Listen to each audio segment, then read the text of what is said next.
শেষ ভিডিওতে আমরা সালোক সংশ্লেষণ সম্পর্কে জেনেছিলাম। তো এটা হলো এমন একটা প্রক্রিয়া যেটা শুরু হয় ফোটন, পানি, তারপর কার্বন ডাইঅক্সাইড দিয়ে। এরপর ফোটনের শক্তি কার্বন সংবন্ধনে ব্যবহার করা হয়। এই সংবন্ধনের ব্যাপারটা হলো যে কার্বনকে কোনো গ্যাসীয় অবস্থায়, যেমন এক্ষেত্রে কার্বন ডাইঅক্সাইড, এই ফর্মে গ্রহণ করা হয়। তারপর এটাকে কঠিনে পরিণত করা হয়, যেটা হলো শর্করা বা কার্বোহাইড্রেট। এখন সালোক সংশ্লেষণের প্রথম উৎপাদিত বস্তুটি হলো এই 3 কার্বন চেইন গ্লিসারঅ্যালডিহাইড 3 ফসফেট। পরে এটাকে ব্যবহার করা হয় গ্লুকোজ বা অন্যান্য শর্করা বা কার্বোহাইড্রেট তৈরিতে।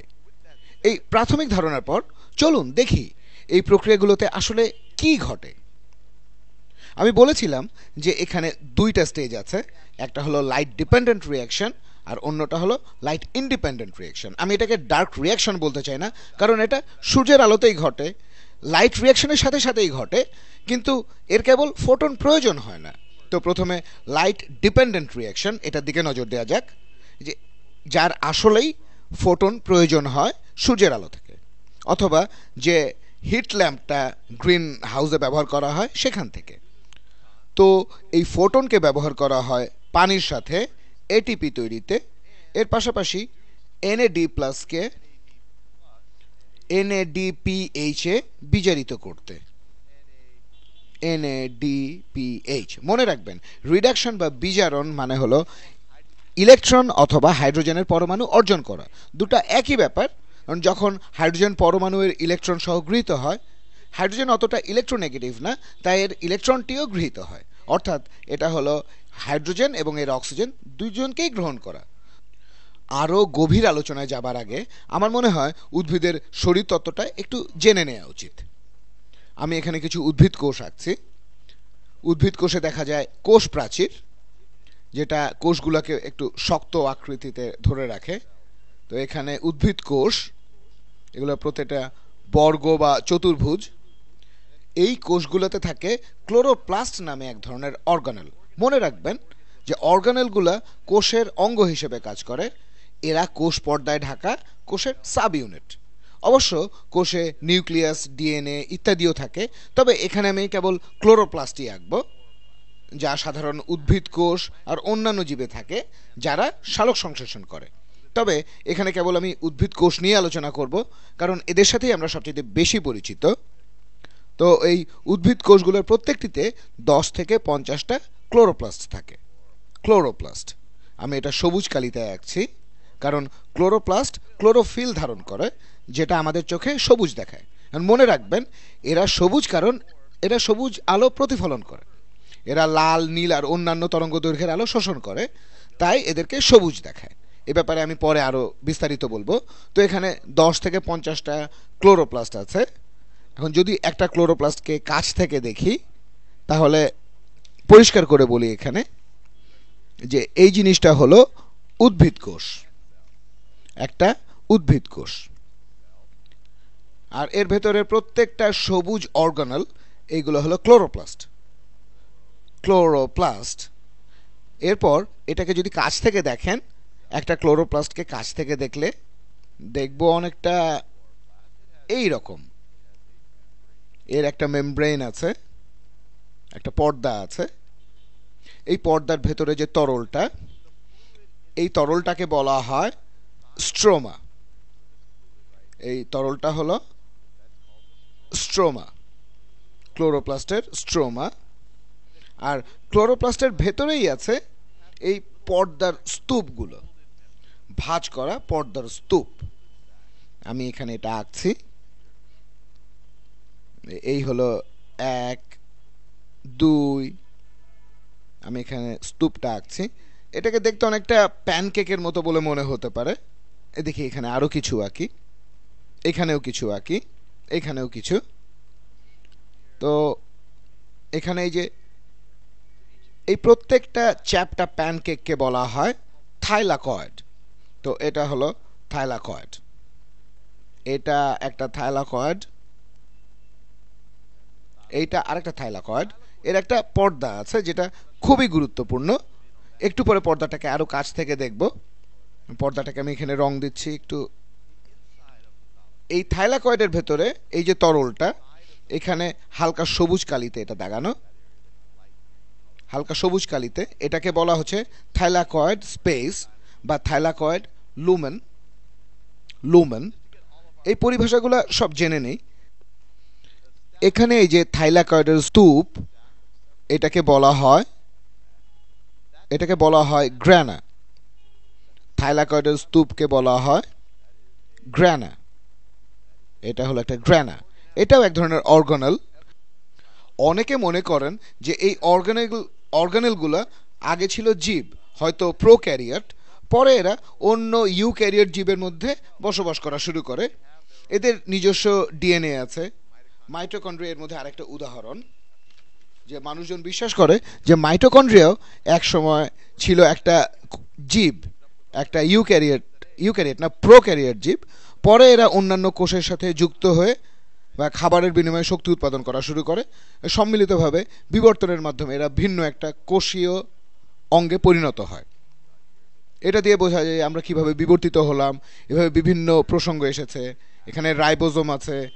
এগুলো ইঙ্গিত দেয় যে এই অর্গানেলগুলো একসময় স্বাধীন কোষীয় জীব ছিল।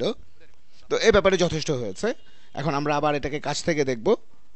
তো এই থাইলাকয়েড পর্দাকে আমরা একটু কাছ থেকে দেখি। এটা এখানে একটা বক্স করি। এটা হলো জুম ইন বক্স। এটাকে বেশ বড় করে আঁকি এই রকম। এটা হলো আমার জুম ইন বক্স। তো এই ছোট বক্স থেকে আমি এখানে অনেক বড় করেছি থাইলাকয়েড মেমব্রেনকে বড় করে দেখার জন্য। তো এটা হলো থাইলাকয়েড মেমব্রেন। এটা এখানে ফসফোবাইলিপিড পর্দা। এটা পানিগ্রাহী আর পানিরোধী প্রান্ত আছে। আমি এখানে আঁকছি। ফটোসিনথেসিসের জন্য এই পর্দাটা খুব গুরুত্বপূর্ণ। এখানের বাইরে যে এখানে এই যে তরলটা, এটা পুরো ক্লোরোপ্লাস্টকে পূর্ণ করে রাখে। এটা হলো স্ট্রোমা। আর পর্দার ভেতরে এটা হলো লুমেন। এইখানে যে গোলাপি রং দিয়ে এটা হলো লুমেন বা থাইলাকয়েড স্পেস। এখন এই পর্দার ভেতরে একে পরিচিত লাগবে যদি মাইটোকন্ড্রিয়ার ইলেকট্রন ট্রান্সপোর্ট চেইনের কথা ভাবেন। তো এই ভিডিওতে আমি আসলে এই একটা ইলেকট্রন ট্রান্সপোর্ট চেইনই বোঝাতে যাচ্ছি। অনেকে একে একটা ইলেকট্রন ট্রান্সপোর্ট চেইন বলে মনে করবে, কিন্তু এটা আসলে একই জিনিস। এই পর্দায় আপনার প্রোটিন আর বেশ কিছু জটিল প্রোটিন অণু দেখতে পাচ্ছেন যারা পর্দাটি তৈরি করে। এখানে আমি কয়েকটা আঁকছি। এটাকে আমরা বলছি ফটোসিস্টেম 2।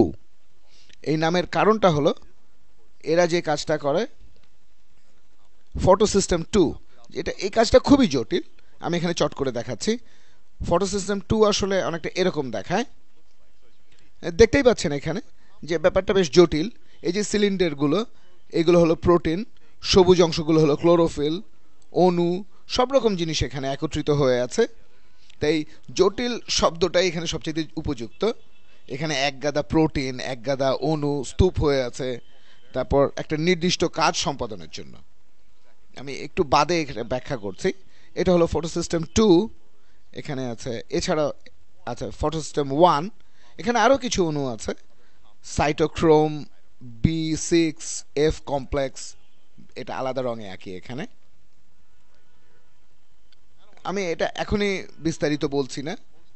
এখানে অন্য কিছু অণু আর প্রোটিনও আছে, এরা পর্দাটিতে ছড়িয়ে থাকে। এখানে আপনাদের একটা সাধারণ ধারণা দেব। এই সাধারণ ধারণাটি হলো যে এই লাইট রিঅ্যাকশনের সময় কি ঘটে।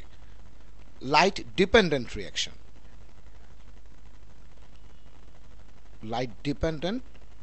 রিঅ্যাকশন। এই সময় যেটা ঘটে সেটা হলো সূর্যের আলো থেকে ফোটন গৃহীত হয়, যেটা 9,30,00,000 মাইল পাড়ি দিয়ে এসেছে। তো কিছু ফোটন এখানে যায় আর একটা ক্লোরোফিল অণুর ইলেকট্রনকে উত্তেজিত করে। ক্লোরোফিলের একটা অণু। তাহলে এটা হচ্ছে ফটোসিস্টেম 2। আমি এখানে বিস্তারিত বলছি না। যাই হোক, এখানে একটা ক্লোরোফিলের অণুকে উত্তেজিত করা হয়, তারপর ইলেকট্রন উচ্চ শক্তির স্তরে চলে যায়। আমি এখানে আঁকছি। এখানে যখন তারা এক অণু থেকে আরেক অণুতে যায়, তারা ক্রমশ নিম্ন শক্তি স্তরে যেতে থাকে। আর যখন তারা নিম্ন শক্তি স্তরে যায় তখন হাইড্রোজেন পরমাণু বা বলা উচিত ইলেকট্রনবিহীন হাইড্রোজেন প্রোটন, এই হাইড্রোজেন প্রোটন এরা তখন লুমেনে প্রবেশ করে। হয়তো ইলেকট্রন ট্রান্সপোর্ট চেইনের ব্যাপারটা আপনাদের মনে পড়বে, যেখানে উচ্চ থেকে নিম্ন শক্তি স্তরে যায় তখন বর্জিত শক্তি হাইড্রোজেনকে একটি পর্দার ভেতরে প্রবেশ করতে সাহায্য করে। সেক্ষেত্রে পর্দাটি মাইটোকন্ড্রিয়ার পর্দা ছিল, আর এখানে থাইলাকয়েডের পর্দা।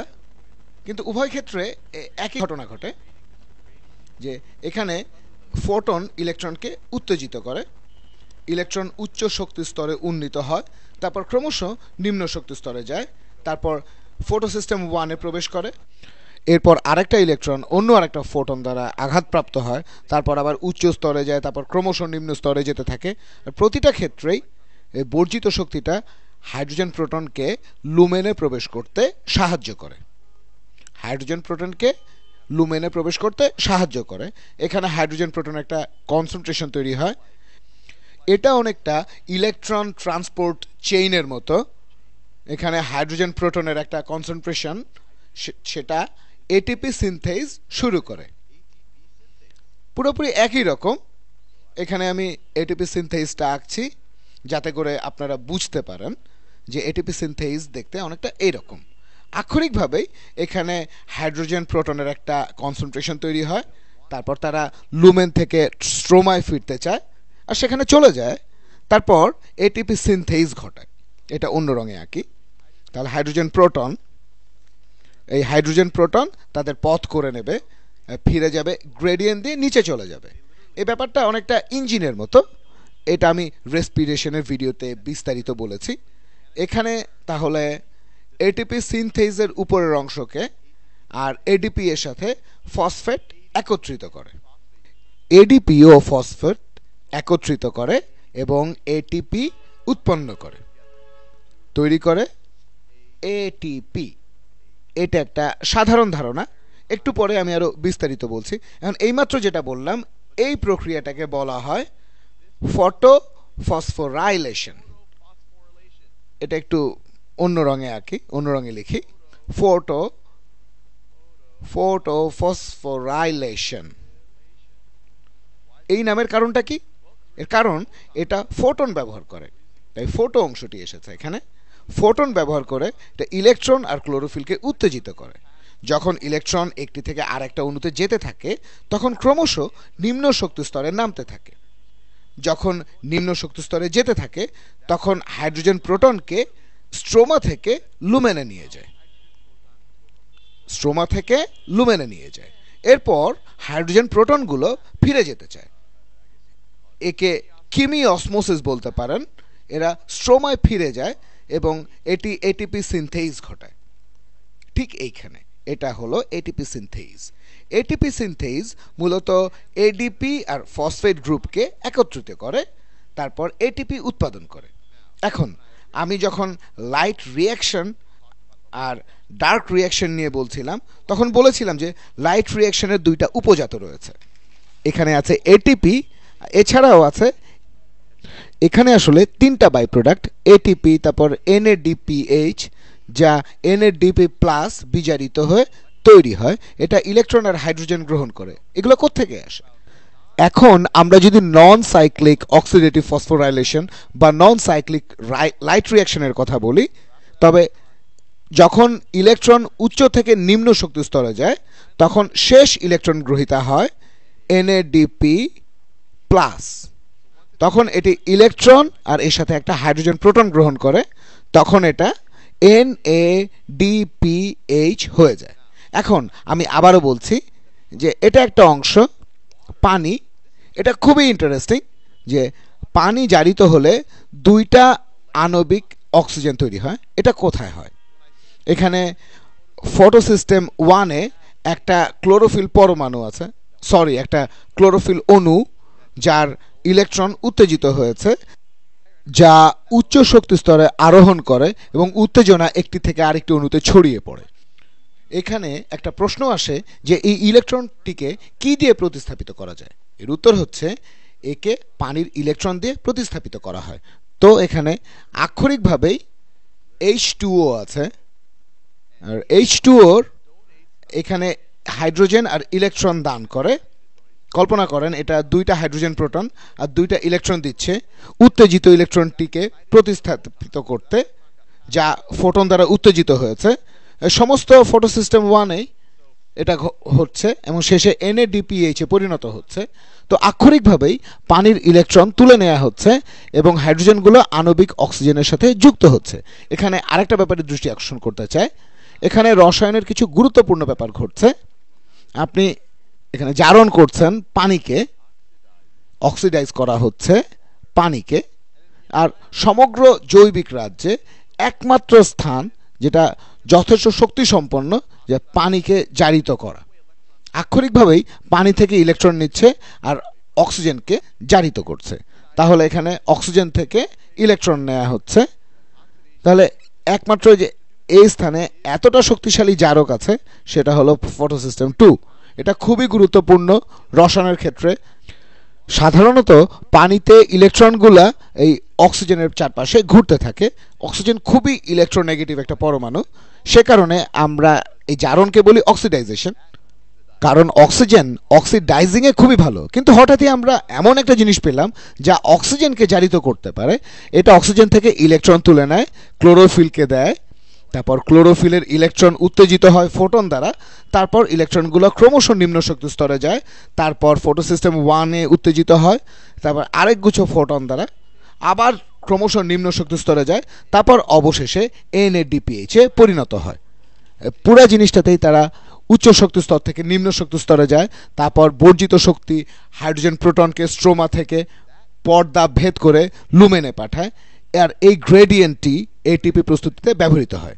তো পরের ভিডিওতে আমি বলবো যে এই ইলেকট্রনের শক্তি স্তর দিয়ে কি বোঝায়, উচ্চ ও নিম্ন শক্তি স্তর কি। এখানে আমি পুরো প্রক্রিয়াটি একটু সংক্ষেপে বললাম। তাহলে ইলেকট্রন উত্তেজিত হয়, ইলেকট্রন উত্তেজিত হচ্ছে, এসব ইলেকট্রন কিছু পরেই NADPH-এ পরিণত হয়। তারপর যখন এটা ক্রমশ নিম্ন শক্তি স্তরে যায় তখন হাইড্রোজেনকে গ্রেডিয়েন্টের মধ্য দিয়ে পাঠায়, উৎপন্ন করে এবং এটি ATP সিনথেস পরিচালনা করে। তো চলে যাওয়া ইলেকট্রনটি প্রতিস্থাপিত হচ্ছে H2 এর ইলেকট্রন দ্বারা। H2 এর হাইড্রোজেন প্রোটন আর ইলেকট্রন তুলে নেওয়া হয় আর তারপর এরা অক্সিজেনের সাথে যুক্ত হয়। এখন এই ব্যাপারটা কতখানি জটিল সেটা বোঝানোর জন্য আমি ছবিটা শুরুতে দেখিয়েছিলাম। এটা আসলে ফটোসিস্টেম 2 এর বাস্তব কোনো ছবি না, এতে এমন কোনো সিলিন্ডার নেই। যে এই সিলিন্ডারগুলো দিয়ে আসলে প্রোটিনকে বোঝানো হয়। এই যে এই সবুজ গুচ্ছ অণু, এগুলো হলো ক্লোরোফিল এ, এগুলো ক্লোরোফিল এ। এখানে যেটা ঘটে, ফোটন আঘাত করে। এখন ফোটন যে সবসময় ক্লোরোফিল একেই আঘাত করবে তা না, তবে এখানে এটা যেটা আছে অ্যান্টেনা মলিকিউল, তাদেরকেও আঘাত করতে পারে। তো অ্যান্টেনা মলিকিউলগুলো হলো ভিন্ন ধরনের ক্লোরোফিল বা ভিন্ন ধরনের অণু। তো একটা ফোটন বা একগুচ্ছ ফোটন এখানে আসে, তারপর কিছু ইলেকট্রনকে উত্তেজিত করে। যেমন ক্লোরোফিল এ অণুগুলোকেই যে করবে তা না, অন্য অণু বা অন্য পিগমেন্টের অণুতেও এটা আসতে পারে। এরা ফোটন শোষণ করে, তারপর এরা তাদের ইলেকট্রন উত্তেজিত করে। আপনি এটাকে ভাইব্রেশন ভাবতে পারেন, কিন্তু কোয়ান্টাম স্তরে ভাইব্রেশনের কোনো অর্থ হয় না। তবে বুঝতে সুবিধা হবে, এরা ভাইব্রেশন দ্বারা ক্লোরোফিল এর দিকে তাদের পথ করে নেয়। একে বলা হয় রেজোন্যান্স এনার্জি। রেজোন্যান্স এনার্জি, এরা তারপর ক্লোরোফিল এতে যাবে এবং ক্লোরোফিল এর ইলেকট্রন উত্তেজিত হবে। এখানে প্রাথমিক গ্রহিতা হলো সেই অণুগুলা যাদের বলে ফিওফাইটন, অনেকে একে বলে ফিও। এরা এক অণু থেকে আরেক অণুতে ভ্রমণ করতে থাকে। আমি এটা পরবর্তী ভিডিওতে বিস্তারিত বলবো। এটা খুবই ইন্টারেস্টিং যে এটা কত জটিল যে কেবলমাত্র একটা ইলেকট্রনকে উত্তেজিত করে এখানে হাইড্রোজেনকে মেমব্রেন পার করিয়ে দেয়া হচ্ছে। এটি একটা ইন্টারেস্টিং জায়গা যেখানে পানি জারিত হয়। আমি আসলে এই ব্যাপারটাতে খুবই এক্সাইটেড। এটি আসলে সেই জায়গায় যেখানে এই জারণ ঘটে ফটোসিস্টেম 2 এর ভেতরে। এটা খুবই জটিল একটা প্রক্রিয়া। এটা একটা পানির অণু থেকে হাইড্রোজেন আর ইলেকট্রন তুলে নেয়। তাহলে আমরা এখানেই শেষ করছি। এর পরের ভিডিওতে আমরা বলবো যে উচ্চ শক্তির স্তর আর নিম্ন শক্তির স্তর কি, আর কোন অণুগুলা হাইড্রোজেন গ্রহীতা অথবা ইলেকট্রন গ্রহীতা হিসেবে কাজ করতে পারে।